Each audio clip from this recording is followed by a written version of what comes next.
Good morning, students. Welcome to this third day class of online course of poultry feed manufacturing. So today we are going to learn about different raw materials that are used to make the feed for the poultry. So because the feed is so important, it constitutes 70% of the production cost. And moreover, in yesterday's class, we discussed about the requirements of the nutrients that a feed should contain. So in yesterday's class, we came to know that a feed must have all the required nutrients, like it should have the carbohydrates, proteins, lipids, minerals, nutrients, vitamins, macro and micro. And moreover, the feed should also contain some antibiotics and enzymes and hormones too. And in today's class, we are going to learn about the raw materials which are used to build the, to manufacture the feed, right? So first of all, let us deal about the carbohydrates that are used in preparation of the feed. The first one is maize. So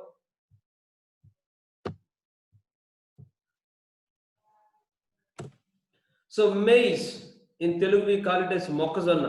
So this maize is the principal energy source used in poultry diet in most of the countries because of its high energy value, and it is so tasty. The hen or the birds like it's tasty. It likes it very much because it is so palatable, and it also contains some pigments and some essential fatty acids. So this maize is very popularly, widely used major constituent of feed. So and it is having highest energy content around 3,350 kilocalorie per kg, and the protein content is 8 to 13%, and it mostly contains carbohydrates. Maize is a good source of carbohydrates, and it is a good source of protein, and fiber content is also present. Moreover, it is very tasty. But the defect in maize is it is having low calcium ions, and vitamin B12 is also absent in maize, along with having a fair component of phosphorus. So generally we know that maize is in yellow color. That yellow color is due to the presence of some carotene or xanthophyll pigments present in the maize, and this color of the maize will help to increase the color of the egg yolk, and poultry fat, skin, everything comes because of this yellowishness of the maize. అంటే మొక్కజొన్నలో ఉండేటువంటి ఆ పసుపు వర్ణము ఎందుకు ఉంటుందంటే keratin xanthophyls అనేవి ఉండడం వల్ల ఆ మొక్కజొన్న పసుపు రంగులో ఉంటుంది. ఈ పసుపు రంగు కలిగిన మొక్కజొన్నలను ఎండబెట్టి ఇవ్వడం ద్వారా ఆ గుడ్డుల్లో ఉన్నటువంటి పసుపు సొన్న యొక్క కలర్ కూడా దీనివల్ల ఇన్ఫ్లుయెన్స్ అవుతుంది, అండ్ స్కిన్ కూడా ఇన్ఫ్లుయెన్స్ అవుతుంది. And maize is an excellent source of linoleic acid which contributes for egg size. ఆ కోడిగుడ్డు పరిమాణం బాగుండాలి అంటే అందుకు ఉపయోగపడే లెనోయిక్ ఆమ్లము అనేది ఈ మొక్కజొన్నలో మనం చూడొచ్చు అనమాట. సో ఈ మొక్కజొన్నలో విటమిన్ ఏ, లెనోయిక్ యాసిడ్ మొదలైనవి ఎక్కువ మోతాదులో ఉంటాయి. కోడిగుడ్డు పచ్చ సొనకు రంగును కలిగించే xanthophyll అనే పదార్థం కూడా ఉంటుందన్నమాట. కాబట్టి దానాలో దీన్ని చిన్న చిన్న ముక్కలుగా విడగొట్టి వాడుతూ ఉంటారు. బాగా ముదిరిన గింజలో 7 నుంచి 8% వరకు తేమ ఉంటుంది. Actually the moisture content it's very high in maize, so we have to dry that maize. అంటే దాంట్లో తేమ శాతం ఎక్కువ ఉంటుంది మొక్కజొన్నలో, కాబట్టి వాటిని ఎండబెట్టి ఆ తేమ శాతం 7 నుంచి 8% వచ్చే వరకు చూసుకోవాలి. 16% లోపు ఉంటే పర్వాలేదు. కొన్నిసార్లు ఏమవుతుందంటే వాటిని సరిగ్గా ఎండబెట్టకపోవడం వల్ల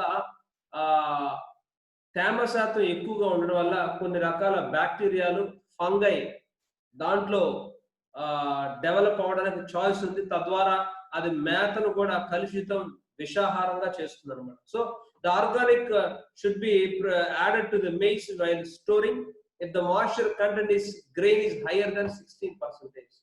ఆ తేమ శాతం 16 కంటే ఎక్కువ శాతంగా ఉన్నట్లయితే అది మనం కొన్ని రకాల రసాయన పదార్థాలని కలపడం ద్వారా తేమ శాతం తగ్గించవచ్చు. సో సాధారణంగా వాడే మేతలో ఇంచుమించు 70% లేదా 50 నుండి 60% మనం మొక్కజొన్న వాడతాం. రెండోది జొన్నలు, జోవార్ అంటాం లేదా సార్గం అంటాం. అండ్ మొక్కజొన్నతో పోల్చుకుంటే దీనిలో ప్రోటీన్ శాతం కొద్దిగా ఎక్కువగా ఉంటుంది, పిండి పదార్థాల శాతం కొంచెం తక్కువగా ఉంటుంది అనమాట. So sorghum contains slightly lower energy, but it is having more protein than maize. And light colored sorghum varieties can be used as a principal energy source. And అంటే ఈ జొన్నలో రెండు రకాలు ఉన్నాయి, తెల్ల జొన్నలు, నల్ల జొన్నలు. అంటే light varieties and darker varieties. And darker varieties which are bird resistant, that is not అంటే నలుపు రంగులో ఉన్నటువంటి జొన్నను వాడకూడదు. ఎందుకంటే ఆ నలుపు రంగు రావడానికి కారణమైనటువంటి కొన్ని టానిన్ పదార్థాలు దాంట్లో ఉండడం వల్ల అవి ఆ రుచిని తగ్గిస్తాయి. కాబట్టి ఆ నలుపు వర్ణంలో ఉన్నటువంటి జొన్నలు ఎక్కువగా ఉంటే మేత తీసుకునే శాతం తగ్గుతుంది. కాబట్టి వైట్ కలర్డ్ జోవార్ని లేదా సార్గంని మనం వాడుతూ ఉండాలన్నమాట. And it can be used up to 30% for chick ration and up to 60% in the growing and layer ration. ఆ చిన్న కోడి పిల్లలకైతే ఇచ్చే దానాలో 30% ఈ జొన్నలు ఉండాలి. బాగా ఎదిగినటువంటి పక్షులకి ఇచ్చే మేతలు 60% వరకు వీటిని ఉంచుకోవచ్చు అనమాట. అలాగే యూ కెన్ యూజ్ ఆల్సో బార్లీని కూడా కోళ్ళకు మంచి ఆహారంగా వాడచ్చు.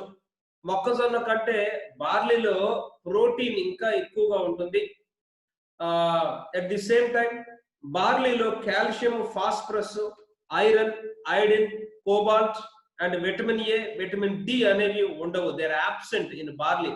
That is the disadvantages. In the barley, calcium, phosphorus, iron, iodine, cobalt, vitamin A and D are absent. So that is the reason why you can limit the use of barley around 5 to 10%. And the third important thing is wheat. First priority always maize, mokkazonna. Second is sorghum or jowar, jonnalu. Third is wheat, godumalu. Wheat is also rich in protein and calcium. గోధుమల్లో కూడా protein శాతం ఎక్కువగా ఉంటుంది, calcium శాతం కూడా ఎక్కువ ఉంటుంది. మనం ఆల్రెడీ తెలుసుకున్నాం కాల్షియం, ఫాస్ఫరస్ అనేవి ఆ కోడిగుడ్డు యొక్క పెంకు తయారీకి, కోళ్లలో ఎముకలు బలంగా ఉండడానికి కాల్షియం అండ్ ఫాస్ఫరస్ చాలా అవసరంగా ఉంటుంది. And protein content in the wheat is 11 to 14%. But the amino acids like methionine and threonine are absent in wheat. As I told you in yesterday's class, methionine is an amino acid which is very essential for the development and growth of the chicken. At the same time, wheat lo una specialty entante it is having an enzyme called xylanase may be used when wheat is incorporated in the feed at a high level. Wheat lo ఉన్నటువంటి polysaccharide, carbohydrate, starch అనేది hence కోళ్ళు digest చేసుకోలేవు. అంటే గోధుమల్లో ఉన్నటువంటి పిండి పదార్థాలను కోళ్ళు జీర్ణం చేసుకోలేకపోవడం వలన వాటి జీర్ణశక్తిని పెంచడం కొరకు మనం జైలనేజ్ అనే ఎంజైమ్ని యాడ్ చేయాలి. కాబట్టి ఇచ్చేటువంటి మేతలో 20% వరకు లేదా 20 నుంచి 30% వరకు మనం ఈ యొక్క గోధుమల్ని వాడచ్చు. గోధుమల్లో బి కాంప్లెక్స్ విటమిన్ మొక్కజొన్నలో కన్నా ఎక్కువగా ఉంటుంది. మొక్కజొన్నలో కంటే ప్రోటీన్లు గోధుమల్లోనే ఎక్కువగా ఉంటాయి. Then rice or broken rice అంటాం, అంటే మనం తెలుగు భాషలో నూకలు అంటాం. సో వీటిలో this is the fourth option. So ఇప్పుడు చెప్పుకున్నటువంటి 4 ఏవైతే చెప్పుకున్నాం, ఫస్ట్ మొక్కజొన్న, జొన్నలు, అలాగే గోధుమలు, wheat, and fourth one is విరిగిపోయినటువంటి బియ్యపు గింజలు. దాన్నే మనం సాధారణ భాషలో నూకలు అంటే ఇంగ్లీష్లో బ్రోకెన్ రైస్ అంటాం. So these 4 are the major constituents of carbohydrates. పిండి పదార్థాలు ఎక్కువగా కలిగి ఉంటాయి. ఆ రైస్ లో ప్రోటీన్ శాతం చాలా తక్కువ ఉంటుంది. కేవలం 7 నుంచి 8% మాత్రమే రైస్ ఉంటుంది.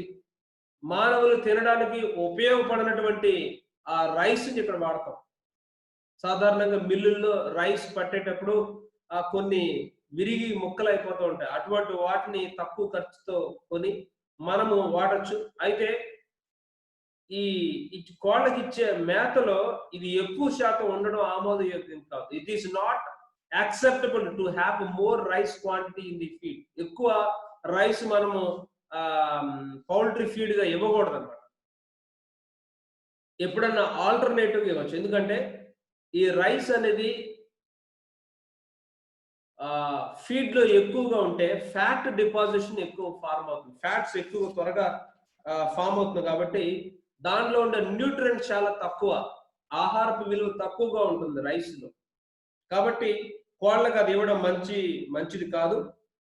వాడేటప్పుడు కూడా దానిలో ఎటువంటి ఫంగస్ లేకుండా మనం చూసుకోవాలి.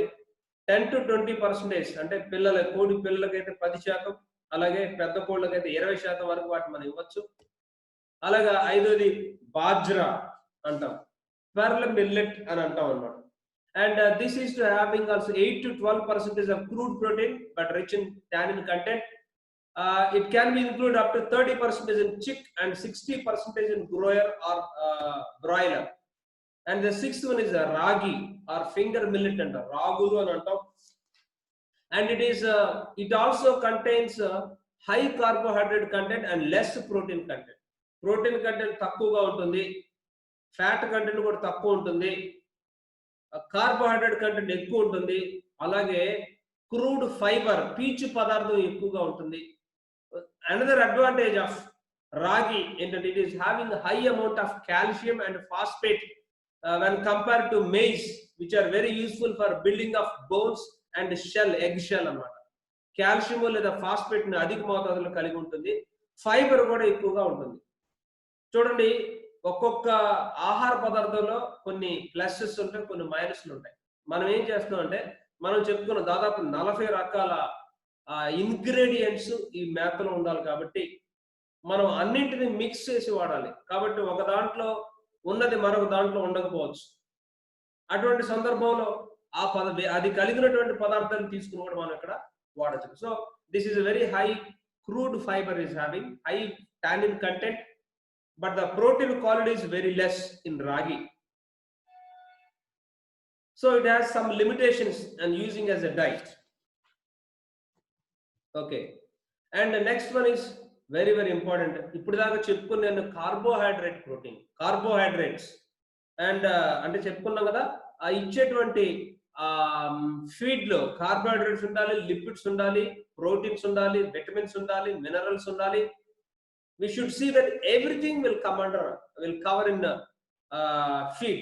సో అందులో భాగంగా ఫస్ట్ మనం మొదటిగా కార్బోహైడ్రేట్స్ ఏముండాలి ఫీడ్ లో అంటే, అందులో మనం చెప్పుకున్నట్టు మొక్కజొన్న, మెయిజ్, జొన్నలు, జోవార్, బార్లీ ఉంది, బాజ్రా చెప్పుకున్నాం, వీట్ చెప్పుకున్నాం, నూకలు, బ్రోకెన్ రైస్ చెప్పుకున్నాం, అలాగే రాగులు, వీటన్నిటిని కార్బోహైడ్రేట్ గా వాడతాం. But now proteins, the very important in the poultry feed is protein content. Proteins we can take from plants, proteins we can also take from animals. So if you take proteins from plant products, it is called a vegetable protein. Protein lone mokkal nunchi konni protein ni తీసుకుని దీంట్లో కలుపుతాం, అలాగే జంతువుల నుంచి కూడా కొన్ని proteins మనం add చేస్తాం. సో మొక్కల నుంచి తీసుకున్న ప్రోటీన్ ని వెజిటబుల్ ప్రోటీన్ అని, యానిమల్స్ నుంచి, జంతువుల నుంచి తీసుకున్న ప్రోటీన్స్ ని యానిమల్ ప్రోటీన్ అంటాం. అందులో మొదటిగా vegetable protein, the soybean meal. Soybean is the very richest protein content. ఆ soybean contains 47 to 49 protein percentage. See how much rich content of protein is there in soybean. That's the reason why soybean is a very rich protein. It actually is called a vegetable meat. Vegetable meat ga పేర్కొంటాం soybean ni, because the protein content is 47 to 49%, which is very, very high. So at the same time, it is also having some toxins. So by giving some chemical treatment, we must remove the toxins from the soya beans. So this soya bean can be a good source of protein in the feed, and its ratio around 35%, 35%. అత్యధికమైనటువంటి ప్రోటీన్లు కలిగి ఉంటుంది. 47 నుంచి 49% ప్రోటీన్లు చాలా ఎక్కువగా ఈ యొక్క సోయాబీన్ లో ఉంటుంది. ఈ పచ్చిగా వాడే సోయాబీన్ కోళ్ళకు మంచిది కాదు, ఎందుకంటే అందులో ఉండే ట్రిప్సిన్ అనే పదార్థం హాని చేస్తుంది. కాబట్టి it is not good to use రా సోయాబీన్. కాబట్టి సోయాబీన్ వేడి చేసినప్పుడు అందులో ఉన్న కొన్ని పదార్థాలు నశిస్తాయి. అలాగే సోయాబీన్ నుంచి నూనె తీసిన చెక్కను కూడా మనం మేతలో వాడచ్చు. ఎక్కువగా వేడి చేస్తే ఆ చెక్కలో కొన్ని రకాల అమైనో ఆమ్లాలు లైక్ లైసిన్, మిథియోనిన్ లోపం ఏర్పడుతుంది. దానాలో దీన్ని 30% అంటే 25 నుంచి 30 దాకా వాడచ్చు అనమాట. చెప్తున్నా కదా, వయసును బట్టి వాడచ్చు. ఆ యొక్క సీజన్ బట్టి, ఏజ్ని బట్టి, ఆ ప్రాంతంలో ఉండే ఉష్ణోగ్రతను బట్టి మనము ఈ డైట్ లో కొద్దిగా మార్పులు చేర్పులు చేస్తూ ఉండాలి. అలాగే రెండోది వెజిటబుల్ ప్రోటీన్ లో గ్రౌండ్ నట్ కేక్ ఆయిల్ లేదా పీనట్ మీల్. గ్రౌండ్ నట్ అంటే వేరుశనగ చెక్క అంటాం. వేరుశనగ నుంచి నూనె తీసిన తర్వాత ఆ పిప్పి మిగులుతున్న దాన్ని వేరుశనగ చెక్క అంటాం. ఇది కూడా అధిక మోతాదులో ప్రోటీన్ కలిగి ఉంటుంది. అందుకని పశువులకి ఆహారంగా ఈ నూనె చెక్కలను వాడతాం. నూనె గింజల నుంచి నూనె తీగ మిగిలిపోయినటువంటి ఆ తౌడు లేదా ఆ చెక్కని చాలా పశువులకు ఆహారంగా వాడతాం, ఎందుకంటే ప్రోటీన్ శాతం చాలా ఎక్కువగా ఉంటుంది. ఈ యొక్క వేరుశనగ నూనెలో కూడా 40 నుండి 47% ప్రోటీన్ ఉంటుంది. It is very rich in arginine but deficient in cystine, tryptophan and methionine amino acids. అంతేకాదు సుమా, ఈ వేరుశనగ చెక్కలో కాల్షియం శాతం ఎక్కువగా ఉంటుంది. విటమిన్ B12 శాతం కూడా చాలా ఎక్కువగా ఉంటుంది. సో దీనిని తడిసిన చెక్కను వాడకూడదు. తడిసిన వేరుశనగ చెక్కని వాడితే అందులో కొద్దిగా ఫంగస్ ఉంటుంది, కాబట్టి అది మేతను విషపూరితం చేస్తుంది. అండ్ వాడే మేతలో 35% వరకు దీన్ని వాడవచ్చు. 35 అంటే ఎగ్జాక్ట్ 35 అని కాదు, అప్ టు 35 అని. నువ్వు 15% వాడుకోవచ్చు, 20%, 25%, 30%. మనకు లభించేటువంటి ఆ పదార్థాలను బేస్ చేసుకుని మనం వాడచ్చు. మొక్కజొన్న అయితే మొక్కజొన్న, లేదా ప్రోటీన్ సోయాబీన్ కావచ్చు, గ్రౌండ్ నట్ ఆయిల్ కేక్ కావచ్చు, ఇంకా చాలా ఉన్నాయి. అలాగే మూడోది సన్ఫ్లవర్ ఆయిల్ కేక్. ప్రొద్దుతిరుగుడు పువ్వు నుండి చేసినటువంటి చెక్క, ప్రొద్దుతిరుగుడు నూనె, సన్ఫ్లవర్ రిఫైండ్ ఆయిల్ ఎక్కువగా వాడుతున్నారు కాబట్టి ఇది కూడా మార్కెట్లో ఎక్కువగా దొరుకుతుంది. పొద్దుతిరుగుడు చెక్క అంటాం. ఇందులో కూడా ప్రోటీన్ కంటెంట్ చాలా ఎక్కువగా ఉంటుంది అనమాట. మిథియోనైన్, గుడ్లు ఏర్పడడానికి, కోళ్ళు బాగా పెరగడానికి మిథియోనైన్ అమైనో ఆమ్లం చాలా అవసరం. ఆ మిథియోనైన్ కూడా ఇక్కడ దొరుకుతుంది.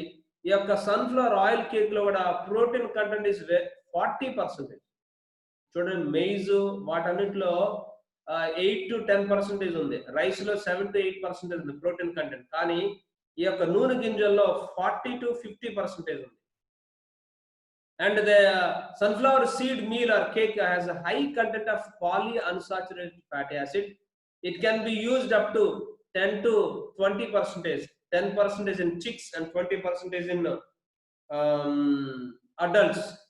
ఒకవేళ వేరుశనగ చెక్క లేకపోతే దానికి బదులుగా సన్ఫ్లవర్ చెక్కను వాడచ్చు, పొద్దుతిరుగుడు చెక్క. అలాగే కోకోనట్ మీల్, ఇది కూడా కొబ్బరి చెక్క అంటాం. అంటే కొబ్బరిని ఎండబెట్టి ఆ కొబ్బరి నూనె తీసిన తర్వాత వచ్చేటువంటి ఆ పిప్పి లేదా ఉంటుందో దాన్నే కోకోనట్ మీల్ అంటాం. So this coconut also contains 20 to 26% of crude protein. Protein శాతం 20 నుంచి 26% ఉంటుంది. అలాగే పత్తి గింజల చెక్క, కాటన్ సీడ్ మీల్.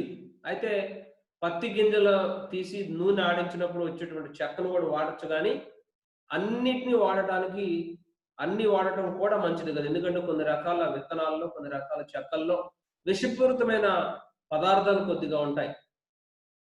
ఇందాక ఆల్రెడీ మనం చెప్పుకున్న సోయాబీన్ లో కొంత పచ్చి సోయాబీన్ లో కొన్ని విష పదార్థాలు ఉంటాయి, వాటిని తీసేయాలని చెప్పి వేడి చేసినప్పుడు ఆ విష పదార్థాలు పోతాయి అని చెప్తున్నాం.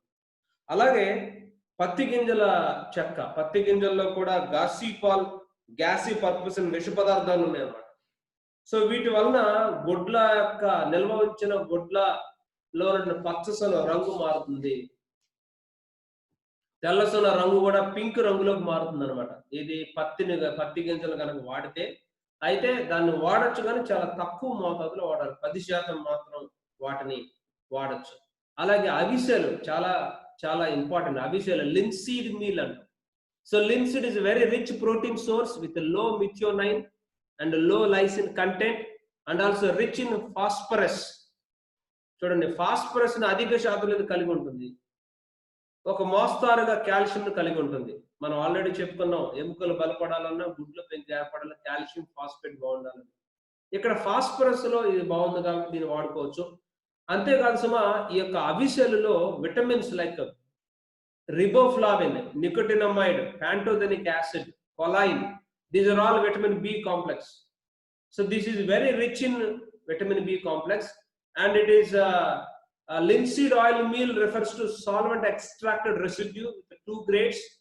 Among the oil seed residues, linseed is unique because it readily dispersible in water, forming a viscous line due to presence of 3 to 10% mucilage. అలాగే మస్టర్డ్ సీడ్, ఆవపిండి అంటాం. సో ఈ ఆవాల్లో కూడా ప్రోటీన్ శాతం 31 నుండి 36% ప్రోటీన్ ఉంది. 31 to 36% ఆఫ్ ప్రోటీన్ ఉంది. దీన్ని కొద్దిగా తక్కువ మోతాదులో వాడచ్చు. 3% చిక్స్ కి, 5% ఉండేలా చూసుకుంటాం. దీనిలో స్పెషాలిటీ ఏంటంటే కాల్షియం మరియు ఫాస్ఫరస్ మంచి ఒక మోస్తరు 0.6% to 0.1% లో మనం వీటిని ఉండొచ్చు అనమాట. అలాగే సీసమే సీడ్ మీల్, నువ్వుల పిండి అంటాం, నువ్వులు. సో నువ్వులు కూడా చాలా విలువైనటువంటి ప్రోటీన్ కలిగి ఉంటుంది. అది కొంచెం కాస్ట్ అయినప్పటికీ it contains 40% of protein and it is rich in leucine, arginine and methionine అనే అమైనో ఆమ్లాలు ఎక్కువ మోతాదులో ఉంటాయి. 40% ప్రోటీన్ కలిగి ఉంటుంది. అండ్ ఇవి 3 రకాలు, red colour, black colour, white colour. ఈ కలర్ ని బట్టి కూడా అందులో ఉన్న న్యూట్రియంట్స్ ఆధారపడి ఉంటాయి. వీటి యొక్క కలర్ కూడా ఆ కోడి గుడ్డు యొక్క కలర్ ని, ఆ చర్మము, కోడి యొక్క చర్మపు కలర్ ని కూడా ప్రభావితం చేస్తుంది. ఎందుకంటే వాటిలో కెరటినాయిడ్స్ ఉంటాయి, ఆ బ్రౌన్ కలర్, డార్క్ కలర్. వాటి యొక్క న్యూట్రియంట్స్ కూడా కలర్ బట్టి మారుతూ ఉంటాయి. ఆ తెల్ల నువ్వులు ఎర్ర నువ్వుల కన్నా ఎక్కువ పోషకాలు కలిగి ఉంటాయి. అన్నిటికన్నా నలుపు నువ్వులు, black sesame is higher than red variety. నలుపు రంగులకు చెందినటువంటి నువ్వుల్లో ఎక్కువ పోషకాలు ఉంటాయి. ఎందుకంటే దానిలో కొన్ని రకాలైనటువంటి ఆక్సలేట్స్, ఫైటిక్ కాంపౌండ్స్, ఆ రంగు ఎందుకు వస్తుందంటే అందులో ఉండే కొన్ని ఉపయోగకరమైనటువంటి ఆక్సలేట్స్ వల్ల దానికి రంగు వస్తుంది. కాబట్టి నువ్వుల పిండిని లేదా నువ్వుల పొడిని 10 నుంచి 15% మధ్యలో మనము ఈ నువ్వుల పిండిని ఎక్కువగా వాడతాం. ఇందులో మిథియోనైన్ ఎక్కువగా ఉంటుంది. మీకు చెప్పుకున్నాము, మిథియోనైన్ అనే అమైనో ఆమ్లము వాళ్ళ అభివృద్ధికి చాలా అవసరం. ఆ మిథియోనైన్ దీంట్లో ఎక్కువగా ఉంటుంది, లైసిన్ తక్కువగా ఉంటుంది. ఒకవేళ అందులో ఫైటిక్ యాసిడ్, ఇక్కడ చూడండి, it has a high phytic acid. దీంట్లో 40% ప్రోటీన్ ఉంది, కానీ దాంట్లో డ్రాబ్యాక్ అంటే హై ఫైటిక్ యాసిడ్ అనేది ఉంది. ఒకవేళ ఈ ఫైటిక్ యాసిడ్ కనుక ఎక్కువగా ఉంటే పలుచని గుడ్లు పెడతాయి, తోలు గుడ్లు పెడతాయి అన్నమాట. అంటే దీంట్లో ప్రోటీన్ ఉంది, అట్లానే మంచి ప్రోటీన్ ఉంది కదా, నేను నువ్వుల్ని ఎక్కువ వాడతానంటే దానికి కూడా ఒక మైనస్ ఉంది.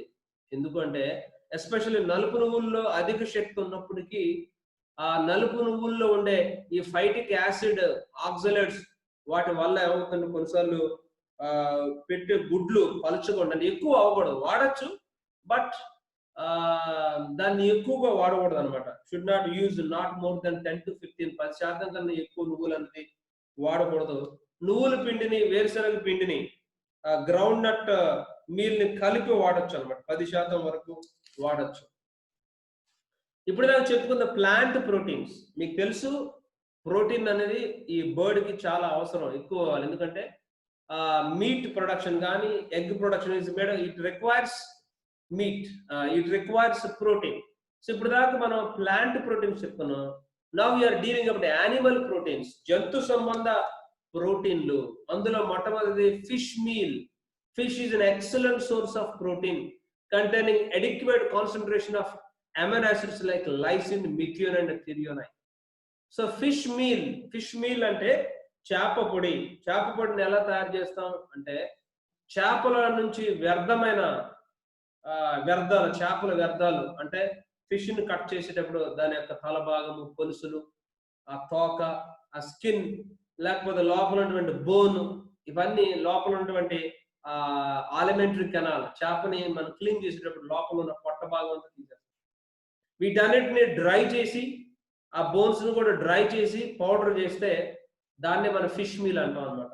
ఈ ఫిష్ మీల్ లో it is very rich in calcium, ఎందుకంటే ఆ పొలుసులు ఉంటాయి, అట్ ది సేమ్ టైం లోపల ఆ ముళ్ళు బోన్స్ ఉంటాయి అనమాట. సో వీటిలో కాల్షియం, ఫాస్ఫరస్ ఉంటది, ఎక్కువగా ఉంటాయి. ఆ సెలీనియం అండ్ విటమిన్ B12 కూడా ఎక్కువ ఉంటాయి. కాబట్టి అది చిక్స్ లో ఆ ఎముకలు బలపడడానికి బాగా ఉపయోగపడుతుంది అనమాట ఈ యొక్క చేప పొడి అనేది. సో ఇది కూడా మంచి ప్రోటీన్ కంటెంట్ ఉంది. ప్రోటీన్ కంటెంట్ ఎంతో తెలుసా? Around 60%. 60%, very highest. Animal protein is very pure protein, direct protein. అది యానిమల్ నుంచి వచ్చే ఏ ప్రోటీన్ అయినా it is very pure, very direct and easy digestible. So animal నుంచి వచ్చే ప్రోటీన్ లో 93 to 95% డైజెస్టబిలిటీ. అంటే ఈ ఫిష్ మీల్ లో 60% ప్రోటీన్ ఉంటుంది. తీసుకున్న ఆహారంలో 93 నుంచి 95% జీర్ణం చేసుకుని అరాయించుకునే శక్తి ఈ కోళ్ళకు ఉంది. కాబట్టి దీన్ని వాడచ్చు. అట్లానే మంచి ప్రోటీన్ 60% ఉంది కదా, నేను ఫిష్ మీల్ ని ఎక్కువ వాడతాను, మార్కెట్ లో తక్కువ దొరుకుతుంది కదా అంటే మళ్ళీ ఇంకొక మైనస్ ఉంది. ఎక్కువగా వాడామనుకోండి, ఇట్ గివ్స్ ఫిషీ స్మెల్. ఒకలాంటి చేపలకు, గుడ్లకు చేపల వాసన వచ్చే అవకాశం ఉంది. కాబట్టి చేపల పొడిని 10% కన్నా ఎక్కువగా వాడకూడదు, 10% కన్నా. సో ప్రతి దానికి కొన్ని ప్లస్ పాయింట్లు ఉన్నాయి, మైనస్ పాయింట్లు ఉన్నాయి. మన అవసరాన్ని బట్టి, దొరికిన లభ్యతను బట్టి వీటిని రకరకాల కాంబినేషన్ లో పెట్టుకొని వాటిని వాడచ్చు. Fish meal. అలాగే రెండోది మీట్ అండ్ బోన్ మీల్, మాంసపు పొడి అంటారు, మీట్ మీల్ ఆర్. సో ఈ మాంసము అంటే మీకు తెలుసు. అలాగే పట్టు పురుగుల పొడి, సిల్క్ వామ్ ప్యూప, పట్టు పురుగులు వాడతాం కదా, వాటిని పట్టు దారాలు తీసిన తర్వాత వాటిని కిల్ చేసి చంపేస్తాం. ఆ పురుగులు ఉంటాయి, ఆ పురుగులు కూడా డ్రై చేసి పౌడర్ చేసి ఇక్కడ మీల్ గా వాడచ్చు. That is also a good source of protein. అలాగే మాంసపు చనిపోయినటువంటి జీవుల శరీరాలు తీసుకోవచ్చు. లేదా ఈ వాటి కబేళా అంటాం, జంతువుల్ని చనిపోయే ఓల్డ్ ఏజ్డ్వి ఉంటాయి, డిసీజ్డ్ ఉంటాయి, లేకపోతే మాంసపు దుకాణాల నుంచి వచ్చే వ్యర్థాలు ఉంటాయి. వీటన్నిటిని మనం బాయిల్ చేసి డ్రై చేసి స్లాటర్ హౌస్ అంటాం, కబేళా. సో వాటిని స్టెరిలైజ్ చేయాలి, వీటిని బాగా వేడి చేయాలి. వేడి చేసి దాన్ని పొడి చేస్తే దాన్ని మీట్ మీల్ అంటాం, మాంసపు పొడి అంటాం. ఇక్కడ చాలా కీలకమైనది ఏంటంటే యు మస్ట్ డూ స్టెరిలైజేషన్. బాగా వేడి చేసి సూక్ష్మజీవ రహితంగా చేసిన మాంసపు పొడిని వాడటం చాలా ప్రాముఖ్యం. So this is also very good source of protein. And the sterilised condition లో దీన్ని ఒక 5% వరకు దీన్ని యాడ్ చేసుకోవచ్చు. So that is about animal products, animal protein. దీంతో పాటుగా ఈ యొక్క కోళ్ల దాణాల మిల్లింగ్ బై ప్రొడక్ట్స్, మిల్లు ఉన్నాయి కదా. సో ఆ మిల్లు నుంచి వచ్చే ఉత్పత్తులు ఏమున్నాయి అంటే, ఉదాహరణకి బియ్యంని మనం వడ్లను ఆడిస్తే తౌడు వస్తుంది, రైస్ బ్రాన్ అంటాం. గోధుమలను ఆడిస్తే గోధుమల నుంచి కూడా తౌడు వస్తుంది, వీట్ బ్రాన్ అంటాం. అలాగే బియ్యాన్ని పాలిష్ పెట్టినప్పుడు ఆ పై పొర కూడా ఆ పాలిషింగ్ డస్ట్ ఉంటుంది. That is also very good source of nutrients, especially B complex. B vitamins ని ఈ తౌడు ఎక్కువగా కలిగి ఉంటుంది, దాన్ని కూడా ఇక్కడ యాడ్ చేయొచ్చు బి విటమిన్స్ కొరకు. అలాగే పాలిష్ చేసిన రైస్ పై నుంచి వచ్చినటువంటి పొడి, అలాగే ఆ చెరుకు తయారీలో, పంచదార తయారీలో వచ్చేటువంటి molasses, it is also very good source of carbohydrate. You can also use it as a good source of energy. అలాగే యానిమల్ అండ్ వెజిటబుల్ ఫ్యాట్ ను కూడా మనం ఈ వాడచ్చు క్రొవ్వు పదార్థాలుగా. అలాగే క్రొవ్వు పదార్థాలు ఫ్యాట్స్, కార్బోహైడ్రేట్స్ చెప్పుకున్నాం, ప్రోటీన్ చెప్పుకున్నాం. క్రొవ్వు పదార్థాలు ఫ్యాట్స్ కూడా కొద్దిగా కలిపితే పెరుగుదల తొందరగా ఉండి గుడ్లు పెట్టే కోళ్లలో ఆహార వినియోగం కొరకు ఫ్యాట్ అనేది అవసరం. ఎందుకంటే ఫ్యాట్ ప్రొడ్యూస్ మోర్ ఎనర్జీ, శక్తి ఎక్కువగా వస్తుంది. కాబట్టి ఆ కోడి పేగుల్లో నుండి ఆ ఫ్యాట్ ని, ఆ ఎనర్జీని బాగా యాక్టివ్ గా అబ్జర్వ్ చేసుకుంటుంది. కాబట్టి ఇది చాలా అవసరం. ఫ్యాట్స్ లో ఉండే లెనోలయిక్ యాసిడ్ అనేది ఉంటుంది, ఇది చాలా అవసరము. ఒకవేళ లెనోలయిక్ యాసిడ్ కనుక తగ్గితే వాటి యొక్క అభివృద్ధి తగ్గుతుంది, గుడ్ల పరిమాణం కూడా తగ్గుతుంది. సో ఇవన్నీ ఇందాక చెప్పుకున్నటువంటి ఈ యొక్క తౌడు సంబంధమైన ఉత్పత్తుల్లో ఇది లభ్యమవుతున్నాయి కాబట్టి వీటిని ఎక్కువగా వాడచ్చు. అలాగే మనం ఇచ్చేటువంటి మేతలో నేను చెప్తున్నా మినరల్స్ అండ్ విటమిన్స్ చాలా ఉండాలి. మినరల్స్ నిన్న ఏమైతే చెప్పుకున్నామో అండ్ రకరకాల సాల్ట్స్ కూడా ఉండాలి. మనం అమైనో యాసిడ్స్ ఉండాలి, మాయిశ్చర్ కంటెంట్ ఉండాలి, క్రూడ్ ప్రోటీన్ ఉండాలి. క్రూడ్ ప్రోటీన్ చెప్తున్నాం అంటే ప్రోటీన్, ఫైబర్, పీచు పదార్థం, యాష్, సాల్ట్, కాల్షియం ఉండాలి, ఫాస్ఫరస్ ఉండాలి. Calcium 1.2 to 3%. బ్రాయిలర్ చికెన్స్ లో మాంసం కోసం పెంచేవాడు 1.2 ఉండాలి, గుడ్ల కోసం పెంచేదంటే కాల్షియం పర్సెంటేజ్ ఎక్కువ ఉండాలి, 3% ఉండాలి. దీంతో పాటు మనం ఇచ్చేటువంటి మేతలో manganese, iron, zinc, copper, vitamin D3, vitamin D, vitamin A, thiamine, riboflavin, pantothenic acid, nicotinic acid, these are all vitamins. Biotin, vitamin B12, folic acid, choline, vitamin E, vitamin K, pyridoxine, linoleic acid, methionine.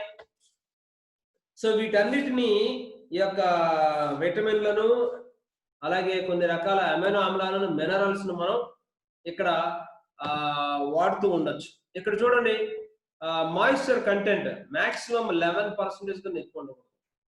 A A seeds ను మనం తీసుకున్నా, ఏ గింజలను తీసుకున్నా అందులో moisture content అంటే తేమ శాతం చాలా తక్కువ ఉండాలి. 11% కన్నా ఎక్కువ ఉండడానికి వీల్లేదు. ఎందుకంటే తేమ శాతం పెరిగే కొలది అందులో కొన్ని రకాల బ్యాక్టీరియా, ఫంగైలు పెరుగుతాయి. ఉదాహరణకి ఆస్పర్జిల్లస్ అనే ఫంగై ఈ శిలీంధ్రం ఎక్కువగా ఈ యొక్క తేమ ఎక్కడైతే ఉందో అక్కడ పెరుగుతుంది. సో అందువల్ల ఆ ఆస్పర్జిల్లస్ నుంచి వచ్చే విష పదార్థాల వల్ల తినే మేత విషపూరితం అవుతుంది. కాబట్టి మనం తయారు చేసేటప్పుడు మేతలో ఆ తడి అనేది లేకుండా చూసుకోవాలి. అందుకని మొక్కజొన్నలు కూడా బాగా ఎండబెడతారు. ఒక నెలంతా సమ్మర్లో ఎండబెట్టి వాటిని అప్పుడు పొడి చేసి వాడతారు అనమాట. సో క్రూడ్ ప్రోటీన్ ఇచ్చే మేతలో 23 నుంచి 18% మధ్యలో ఉండాలి. యావరేజ్ గా 17 grams of protein is required per day. ఏది ఆరోగ్యంగా ఉండి గుడ్లు పెడుతున్న కోడికి రోజుకి 17 గ్రాముల ప్రోటీన్ మనం మేత ద్వారా, దాణ ద్వారా అందించాలి. రకరకాల స్టేజ్ల్లో ప్రోటీన్ కంటెంట్ మారుతూ ఉంటుంది. యంగ్ ఏజ్ లో ప్రోటీన్ కంటెంట్ చాలా హైగా తీసుకుంటుంది. వయసు పెరిగే కొద్ది ఆ మేతలో ప్రోటీన్ కంటెంట్ తగ్గిస్తూ పోవాలి. అలాగే లేయర్ కి ఒక రకమైన ప్రోటీన్ కంటెంట్ ఉండాలి ఫీడ్ లో, బ్రాయిలర్ కి కూడా మరొక రకమైన ప్రోటీన్ కంటెంట్ ఉండాలి. అలాగే ఫైబర్, క్రూడ్ ఫైబర్ అంటే ఆ పీచు పదార్థం 6 నుంచి 8% మధ్యలో ఉండాలి. 6 నుంచి 8%. సోడియం క్లోరైడ్ 0.6% ఉండాలి. కాల్షియం 1.2. ఇదేంటి బ్రాయిలర్ కోళ్ళకి, చిన్నపిల్లలకి, చిక్స్ కి అయితే 1%. గుడ్లు పెట్టే వాటికి, బ్రేడర్స్ కి, లేయర్స్ కి 3% ఉండాలి. ఫాస్ఫరస్ అయితే ఇందాక ఆల్రెడీ చెప్పుకుంటూ 0.5%. ఇవన్నీ చాలా ఇంపార్టెంట్.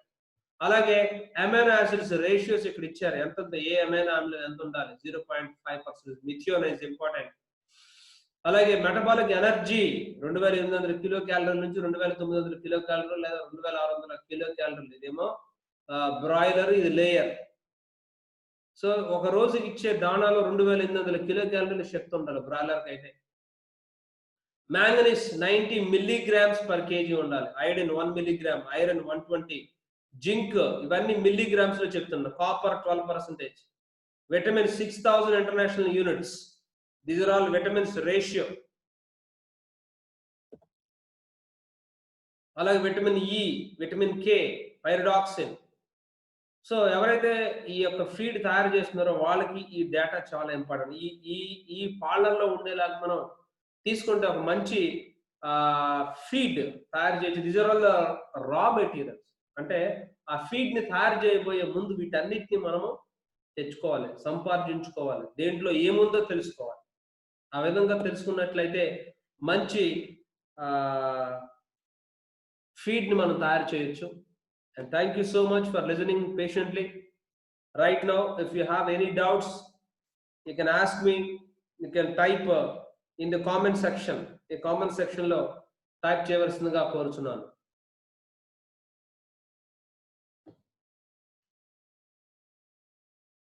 ఎనీబడి? అలాగే today I'll send one more quiz. ఈరోజు కూడా క్విజ్ మీకు పంపిస్తాను. ఆ క్విజ్ని మీరు ఆన్సర్ చేయండి. ఆన్సర్ చేయబోయే ముందు be thorough with all the content. ఆ కంటెంట్ ఒకసారి చదువుకోండి. లాస్ట్ డే కూడా I'm going to conduct one more grand quiz. Be prepare, be follow. ఈ అవసరమైతే ఈ వీడియోని మరొకసారి వినండి. న్యాచురల్గా మరి మన జూమ్ క్లాసులో కొద్దిగా డిస్టర్బెన్సింగ్గా ఉంటుంది కాబట్టి today I'm making a new trial through YouTube live ద్వారా ఈరోజు మీకు దీన్ని బ్రాడ్కాస్ట్ చేస్తున్నాను. Thank you very much. I'll share the material, both PPT and PDF. Thank you.